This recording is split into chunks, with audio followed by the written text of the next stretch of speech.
क्योंकि एक परेशानी, बहुत विकट समस्या आती है कि भजन जैसे ऑफिस कार्य में रहते हैं, जब जब ऑफिस कार्य में जो डॉक्यूमेंट्स वगैरह का कुछ भी काम, और उस समय जब चलता है या किसी से वार्तालाप होती है, तो उस समय भजन अचानक से रुक जाता है और फिर अचानक याद आता है। तो एक साथ कई सारे नाम, जैसे भगवान का जो नाम जप करते हैं, भगवान राम राम राम राम राम राम, जितना देर याद आया कोई आसपास नहीं है। वाचिक, जैसा कि आप बताए हैं, नाम जप की पद्धति वाचिक, उपांश और मानसिक। तो ये जैसे राम राम राम राम राम राम राम राम राम राम राम, आसपास कोई नहीं है, राम राम जितना अधिक से अधिक बनता है आप उसमें या कहीं एकांत में, तो ये क्या उचित? बहुत बहुत उत्तम, बहुत उत्तम। हाँ, और जब हम बात करते हैं तो हमने जो अभ्यास किया कि जैसे हम आपको एकाग्रता पूर्वक देख रहे हैं, आपसे बात कर रहे हैं, तो हम आपके मुखारविंद में राधा नाम लिख रहे हैं। आपसे बात कर रहे हैं लेकिन हमारा लेखन चल रहा है राधा राधा, हमारी स्मृति में नाम चल रहा है और बात आपसे कर रहे हैं हम। हमारे मन में इतनी सामर्थ्य होती है कि वो दो बातों को एक साथ संभाल सकता है।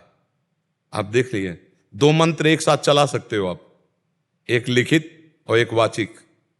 आप वाचिक बोलो राम राम और लिखो राधा राधा, दोनों काम एक साथ हो जाएंगे। आप देख लो, अभी करके देख लो। इतनी सामर्थ्य मन में है कि दो काम एक साथ कर सकता है। आप देखो ना करके, लिखो आप राधा मस्तक में, बोलो आप राम, अभी देखो राम राम राम राम राम राम राम, वो चल रहा है राधा राधा राधा राधा। जैसे हम भजन भी कर रहे हैं, विषय चिंतन भी हो रहा, दोनों एक साथ हो रहे हैं ना। आप देखो ना इसकी, तो उसी सामर्थ्य का हम सदप्रयोग कर लेते हैं। हम बात कर रहे हैं तो इतनी बड़ी बुद्धि में ताकत है कि हम आपकी बात सुनेंगे और आपकी बात का उत्तर देंगे, लेकिन हमारा जो विषय चिंतन वो चल रहा है राधा राधा। हम आपको गौर से देखते हैं और लेकिन आपको नहीं देख रहे, आपके मुख में हम राधा नाम लिख रहे हैं। तो हमारा भजन भी चल रहा है और हमारी वार्ता भी हो रही है। तो वार्ता निकृष्ट नहीं हो सकती क्योंकि सत चिंतन चल रहा है। तो ये गुरु जी, ये तो पीएचडी की स्थिति हो गई। पर हमको पीएचडी, हाँ, पर हमको पीएचडी मानकर उसे छोड़ना नहीं है, हमको चलना उसी में। देखो क्या है कि इसमें बड़ा भयावह विषय यह है कि कल सुबह तक हम जीवेंगे कि नहीं जीवेंगे हमें भरोसा नहीं। हमको इतनी जल्दी अपनी स्थिति सुधारनी है कि हमें भगवत प्राप्ति हो जाए। अब मान लो हम आपसे बात कर रहे हैं, हो सकता है आपको सांसारिक बात करनी पड़ती हो, हम तो भागवतिक बात करेंगे, बाबा जी हैं, और आप सांसारिक ऑफिस में बात करोगे और उस समय आपका भगवान का चिंतन नहीं, वो अचानक ऑफ हो गया। जीवन बिल्कुल समझो जैसे बिजली ऑन ऑफ हो जाए, बधाई गया, एक सेकंड में चला जाता है। अब वो हमारा सेकंड बहुत हानिकारक हो जाएगा। अंतःमति सुगति। अब हमें ये जो भजन किया ये हमें उन्नति में पहुंचाएगा, लेकिन हमको एक जन्म तो लेना होगा ना। और अगर हमारा उसी समय चिंतन चल रहा है राधा और शरीर छूट गया, तो चिंतन के कारण हमें भगवत प्राप्ति हो जाएगी। तो इसलिए हमको प्रयास इसे इस विषय में नहीं टालना कि अभी मैं काम में हूं और मुझे जो आप बात बता रहे हो तो पीएचडी के नहीं, आप पीएचडी में अभी चल सकते हो क्योंकि आप ज्ञान समुद्र भगवान के अंश हो। आप अगर उसको आगे के लिए टाल दो, तो भाई धीरे धीरे अभ्यास से सब होगा, लेकिन धीरे धीरे होगा, तो वो धीरे धीरे में कहीं हमारी चूक ना हो जाए, बहुत लंबा समय चला जाएगा। जी अवश्य इस पर अभ्यास करेंगे, ऐसे स्वीकार किया जाता है।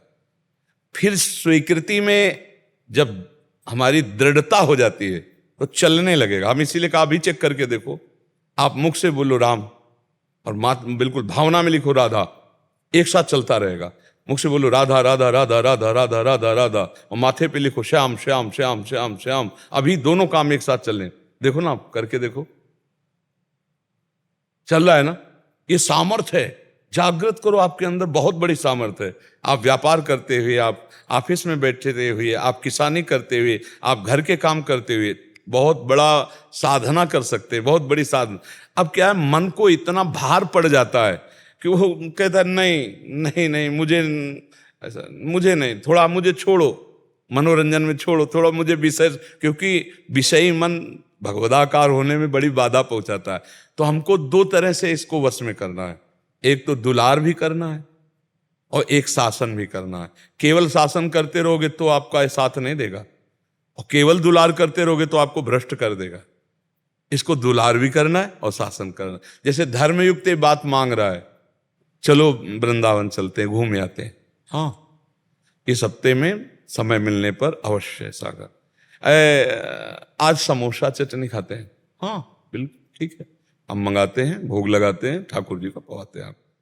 फिर गलत एक, तब उस समय बहुत जन्म बर्बाद कर दिया, अब थोड़ी बर्बाद नहीं देंगे, नहीं, ऐसे जो बात हम दे सकते हैं, धर्म विरुद्ध नहीं है, मेरा मन मांग कर रहा है, वो हमें कर लेना चाहिए। कि आज खीर पकौड़ी पाई जाए, आज ये किया जाए, आज ये पाया जाए, हाँ ठीक है, कोई बात नहीं, क्योंकि धर्म विरुद्ध नहीं। हम ठाकुर जी को भोग लगाएंगे, हमारे पास व्यवस्था है, हम गृहस्थ हैं, हम उसे पा लेते हैं। धर्मयुक्त भोग अगर मांगे तो इसको दे देना चाहिए, और अधर्म की तरफ जाए तो इसे डांट लगा देना चाहिए, वहां शासन करना चाहिए। तो ये धीरे धीरे आपके वश में होने लगेगा। जैसे आपने जितना इसको फंसा लिया नाम में, अब अगर आप छोड़ना चाहो तो इसको भी बुरा लगने लगेगा मन को, यार नहीं यार, इसे हम नहीं छोड़, समझ रहे हो ना आप? देखो जितना इसे सत में लगा दिया, अब वो उतना उतरना नहीं चाहेगा, लेकिन जितना उतरा हुआ है चढ़ना भी नहीं चाहेगा। अब उसको फुसला के चढ़ाना है, और अगर चढ़ा ले गए फिर ये भगाए भी नहीं भागे, विषय रखा है फिर भी भोगने की इच्छा नहीं होगी इसकी। ये बहुत काम का मतलब हमारे लिए मन है, ये बहुत पावरफुल है। बस इतना आप समझ लो, जैसे एक बलवान अंधा आदमी हो, उसको जो पकड़ा दे वो ऐसा पकड़ेगा कि छुटाना मुश्किल हो जाएगा। तो हमने इसको विषय भोग पकड़ा दिए, असत आचरण पकड़ा दिए, तो बहुत जोर के पकड़ लिया है। अब छुटाना चाहते तो अगर छुड़ा के इसे भगवान पकड़ा दो तो ऐसे ही पकड़ लेगा जैसे विषय पकड़ा है। तभी तुलसीदास जी प्रार्थना करके मांग रहे हैं, कामी नारी प्यारी जिमि लोभी जिम प्रिय दाम, तिमि रघुनाथ निरंतर प्रिय लागो। ये मेरा मन आप में ऐसे लग जाए जैसे कामी पुरुष का स्त्री में, लोभी पुरुष का धन में। हे नाथ, ऐसे मेरा मन आप में लग जाए। एक बार लग जाएगा ना, जितना लग जाएगा उतना हटाना फिर इसको अच्छा नहीं लगता मन को। ऐसे पूरा जिस समय भगवान में लग जाएगा, बस निहाल हो जाओगे। अभ्यासरत रहो। हम कह रहे 5 मिनट अभ्यास करो। किसी से बात कर रहे हो तो अभ्यास करो। अच्छा, ऐसे बात करते वो समझ रहा बड़ी एकाग्रता से हमारी तरफ फेर रहे, और बार बार नाम रचना कर राम राम, और उत्तर देते जा रहे। बहुत बड़ी सिद्धि है। भगवान नाम देख लेना, सुमिर पवन सुत पावन नामू, अपने बस कर राखे। आनंद की अनुभूति, जिस दिन आनंद उमगा हृदय में, उफान आई, बस फिर नशा चढ़ गया, फिर तो नहीं छोड़ सकता कोई नाम।